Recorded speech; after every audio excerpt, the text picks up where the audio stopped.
Battle Electrician reviews the USS Texas, the last Dreadnought. I've been getting a lot of comments in regards to, Kip, react to the last Dreadnought, react to the USS Texas, and, well, here we are today to learn more about boats. We're talking about the most gangster battleship of all time. Ladies and gentlemen, the USS Texas, predating both world wars, being built in 1914, it is commonly referred to as the last Dreadnought. But wait a minute. I thought World War I was like 1911 to 19... No, Bolshevik Rebellion was 1910, wasn't it? Yeah, World War I was 1917, 1918, wasn't it? That's wild. It's not technically a dreadnought. It belongs to the American New York class of battleships, which were commonly referred to as super dreadnoughts, which are basically just dreadnoughts that were made in 12s. And you're never going to believe this, but they were better than all the ones made with the metric system. What made them the best? Well, they had the largest guns ever put on a boat before at that point in time. Those being the Mark I, a turret with 2 barrels capable of launching 14-inch shells that weighed nearly 1,600 pounds apiece. The U.S. So this does predate the Iowa class. Okay, this makes sense. So they'd be a little smaller. I wonder what the maneuverability on this is. If we have the Iowa class that are pretty quick, pretty nimble, pretty swift in comparison, right? These have got to be armored up. USS Texas had 5 of them, 2 in the front and 3 in the back. It was like a Freedom sedan. Those guns were also aimed with ballistic calculators and analog computers, making them some of the most accurate naval guns in the world at that point. It was also equipped with 16 Mark 8s shooting 5-inch shells, and 8 Mark 10s shooting 3-inch shells. Not only did it have the best offense in its day, it had the best defense as well. It was the first ship in world history to incorporate anti-aircraft guns, as well as having a 12-inch thick hull. Yeah, an entire freedom foot of Pittsburgh steel. The only thing millimeters is going to do to that is scratch the paint. So you have the best battleship ever made at that point in time. How do you make it more intimidating? That's easy. You have it be the first American ship to ever incorporate Marines in its crew. Oh no. Oh no. Sir, we've hit the ship. Oh, okay, sure. Sir, there's Marines on that ship. God help us all. That's the vibe right there. Say that again, but slower. They let the fucking water grunts drive the biggest aquatic gun ever made. I see this as an absolute win. Look, if you want something done, if you want to potentially destabilize an entire small nation, just give the Marines a giant boat that's armored and has a lot of pew-pews on it. They'll get it done. Marines are built different. At that point in history, anyways. So World War I rolls around, and needless to say, nobody wanted to be the first to get hit with the Freedom sedan. And for that reason, the USS Texas saw almost no combat in World War I. But its actions in World War II is what made it a naval legend. By the time World War II came around, the USS Texas was nearly 3 decades old. It was no longer the most dangerous battleship in the world, with bigger, newer, faster, fancier ships like the German Bismarck, the Japanese Yamato, and the Iowa-class battleship. Okay, the Bismarck was 2. For some reason, I was thinking it was 1. I'm like, that doesn't sound right. Yeah, the Bismarck is 2. Okay. Yeah, so this is... These two against each other would be interesting. But its crew did have 30 years of experience, and as the old adage goes, youth and exuberance is no match for old age and treachery, which is something that the USS Texas lived up to because it is the only U.S. battleship to engage the enemy in all 5 theaters of World War II. Wow. D-Day, June 6, 1944. The USS Texas would take its position 12,000 yards off the coastline, at which point the USS Texas was tasked with bombarding the enemy fortifications. And it did just that, firing over 255 rounds in under 34 minutes. That is 408,000 pounds of ammunition. Let's put that into perspective. Your average Volvo weighs about 4,000 pounds. Meaning just firing cars. That the Texas was shooting the enemy with about 3 spicy Volvos a minute for half an hour straight. I think I underestimate the sheer rate of fire some of these ships have access to. What's the funny meme of the modern it's not a, I don't think it's a battleship. What's the someone painted it or someone like modified it to look like a penguin, and then it pops up and there's like this little cannon underneath it, and there's the video of like sir, it's just a civilian airliner. And you see the cannon arm and then you see the cannon disc. I think it's because it's on like automated systems or something like that, just like to lock onto it. Like apparently that thing just in a second will just all of its magazine, all of its reserves just gone. It is wild, some of the rate of fires that technology has given birth to over the last 50-ish years. It's wild to consider. And the fact that boats are just like super meta, I would argue. Like we had was Operation Praying Mantis was probably one of the more recent naval incidents, I will argue. I can't remember what video that was. Yeah, it was Operation Praying Mantis, wasn't it? That was one of the more recent ones. I think modern naval warfare would be very very interesting. Well, because mines were so prevalent in World War I and World War II, right? I wonder how modern submarines would play in regard to some of the things we have nowadays. I think modern warfare, for all intents and purposes, would be more Air Force based. How air superiority, gain air superiority in a sector, just proceed to just win. But I don't know. I mean, this is why people go to West Point. This is why people go to military academies. At the very least, while I'm someone that every human life has a value, how do you win a conflict with the least casualties? This is also something that I like studying. I also just like studying how things work. Not necessarily that it's like, oh, I want to go to West Point or I want to go to a military academy, anything like that. I think it's interesting.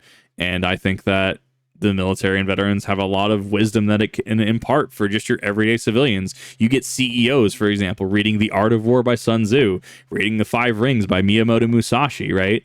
Getting all of this warfare literature that you can use in a boardroom, you can use in a meeting with your manager, you can use with a client, right?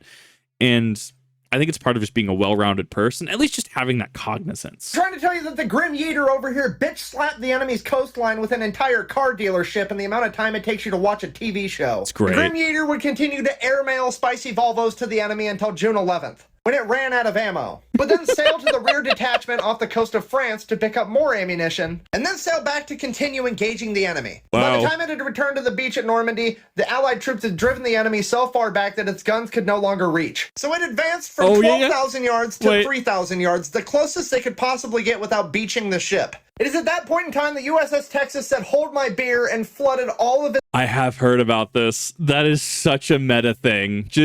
We're just going to tip the ship to give it the angle. This is so meta.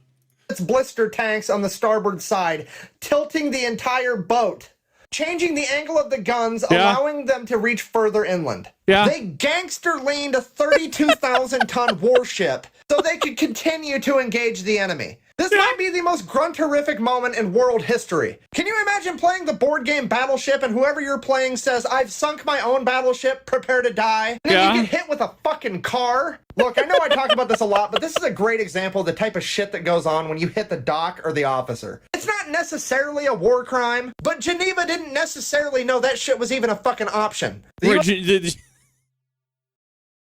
This comes across people's desks. Like, how can we possibly plan for this?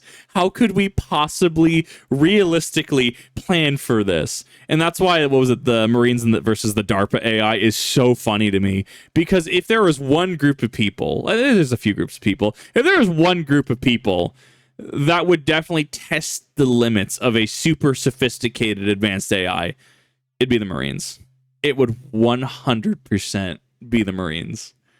I have so much respect for it. USS Texas would then go on to engage the Japanese Empire at Okinawa and Iwo Jima. After World War II, it would retire and start the Americans' proud tradition of having their best battleships become floating museums. Unlike all the other best battleships in the world who have a proud tradition of becoming tetanus-infested fish habitats. Like the Japanese Yamato, delicately placed here by the USA, and the German Bismarck, delicately placed here by the USB. Also... Oh, no.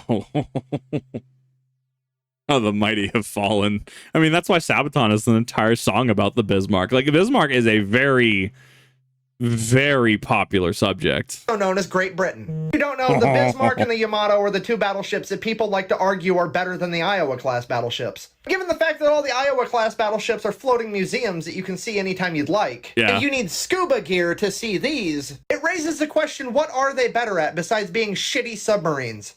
Information on the most gangster battleship of all time, you can go to battleshiptexas.org. You can donate, buy memorabilia, or even buy a piece of the ship itself to help preserve this naval legend. Nice. Thanks for watching. I hope you enjoyed it. We have 4 new shirt designs and sticker designs available at my website. Link for that should be in my bio or the video description, or you can go to bunkerbranding.com and look up the Fat Electrician. Until next time, thank you for your service. Quack bang out. I mean, it's one of those that, no, I think that's a very good thing, right? I think that's a very good thing to bring up in regards to, well, if the Bismarck and the Yamato, if they're better than the Iowa class, why is this one still why are these all still floating? Why are these all museums now, huh? Why can't you go visit the other ones as easily, right? And then you get people that would probably argue like, oh, well, it was a really well placed shot, or it was. But that's the thing, is like in warfare, I mean, it's not like we're 1770s anymore, right? It's not like we are the British Empire. It's not like we're France, right? And we're lining up with musket lines, and we're taking turns, and we're rotating out, right? No, I mean, if anything, early America, right, or the early U.S. About the Revolutionary War proved that guerrilla warfare worked to a degree. That being said, there were also external factors like the war on both fronts. The war with France and the war with the U.S. having a great financial strain on the British Empire, right? So it's, do they want to fight a two-front war, or do they want to just concede the U.S. and continue to fight France, who, at that point, French and the British have a long-standing history of that. Things like that, also led to that. But warfare just isn't like that anymore. It's not like what's a good example?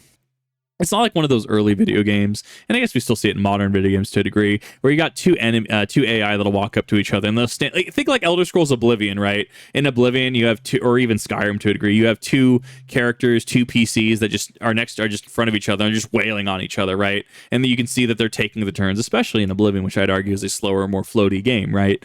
Warfare isn't like that anymore. Really, warfare has never been that way. It's just about decorum and bureaucracy and how to do things proper, I would argue. No, and if it's gonna come down to, it was a fluke, right? Well, I'm sorry, you got a lot to learn about warfare, in my personal opinion, right? I mean, there's great military minds that read things like The Art of War, that read The Five Rings, that will, read very iconic works, and they read it for a reason. They can incorporate it into their styles. And that being said, especially if I give a task to someone like the U.S. Marines, right, that task is going to be done in about 24 to 48 hours, and there will be a solution. It might not be the solution I was expecting, but there will be the solution, especially if I provide enough beer. So, one, if you haven't checked out the Fat Electrician, definitely go check out the Fat Electrician. Two, if you are service, prior service, in the service, etc., thank you for all that you do.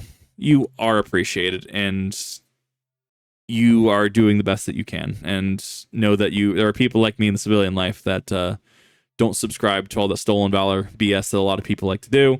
I try to separate that a lot as much as I can. You are very appreciated for doing what you believe in and trying to make the world a better place in your own way.